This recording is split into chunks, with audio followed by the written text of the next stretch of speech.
सोचें जरा, रोजाना की एक मामूली सी चहलकदमी ये सेहत का एक बहुत बड़ा खजाना साबित हो सकती है। चलिए देखते हैं कि इस सादा सी आदत में आखिर छुपा क्या है। देखें, ये तो हम सबको पता है कि पैदल चलना सेहत के लिए कितना ज़बरदस्त है, लेकिन असल सवाल ये है कि क्या इसका कोई परफेक्ट टाइम भी होता है। आज इसी गुत्थी को सुलझाने की कोशिश करते हैं। अच्छा, इस बात पर आने से पहले कि चहलकदमी कब की जाए, जरा ये समझना जरूरी है कि ये क्यों इतनी अहम है। मतलब आखिर इस रोज की सैर में ऐसी क्या खास बात है भाई। अरे फायदे तो इसके बेशुमार हैं। दिल की सेहत के लिए बेहतरीन है। मूड और दिमागी कारकर्दगी को एकदम फ्रेश कर देती है। वजन कंट्रोल करने में भी मदद मिलती है। और सिर्फ यही नहीं, ये हड्डियों और पट्ठों को मजबूत बनाकर जिस्म में एक नई तवानाई भर देती है। लेकिन सुनिए, इन तमाम फायदों से भी बढ़कर एक चीज़ है जो सबसे सबसे ज़्यादा अहम है, और वो है मुस्तकिल मिजाजी, यानी कंसिस्टेंसी। वक्त का फैसला तो बात की बात है, असल काम तो इसे अपनी रोज की आदत बनाना है। तो चलिए अब आते हैं इस असल बहस पर। चहलकदमी खाने से पहले करनी चाहिए या बाद में? क्योंकि सच तो ये है कि दोनों ही वक्तों के अपने अपने खास फायदे हैं।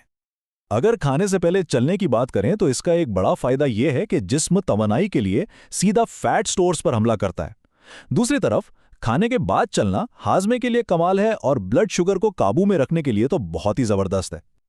ठीक है, तो सबसे पहले ऑप्शन को जरा तफसील से देखते हैं, यानी खाने से पहले वॉक करने के क्या खास फायदे हो सकते हैं। इसके पीछे जो साइंस है ना, उसे कहते हैं फास्टेड कार्डियो।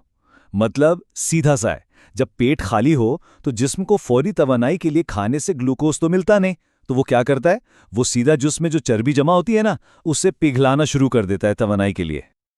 और क्या खूब बात कही गई है कि सुबह की एक सैर पूरे दिन के लिए मेटाबॉलिज्म का रुख तय कर देती है।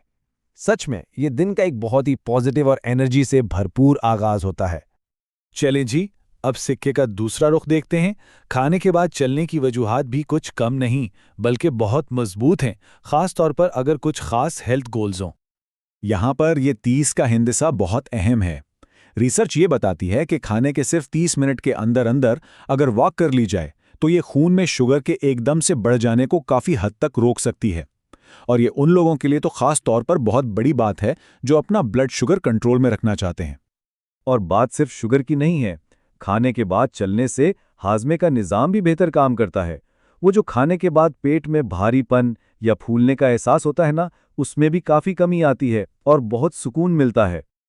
तो फिर फैसला क्या हुआ, खाने से पहले या बाद में? चलिए अब इन सारी बातों को इकट्ठा करते हैं और देखते हैं कि कोई भी अपने लिए बेहतरीन वक्त का इंतखाब कैसे कर सकता है। तो देखें, खुलासा बिल्कुल सीधा है।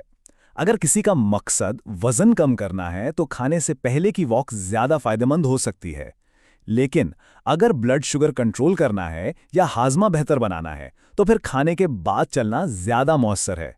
और हाँ, अगर दिन भर के लिए तवानाई चाहिए और एक रूटीन बनानी है तो फिर खाने से पहले की वॉक एक बेहतरीन ऑप्शन है।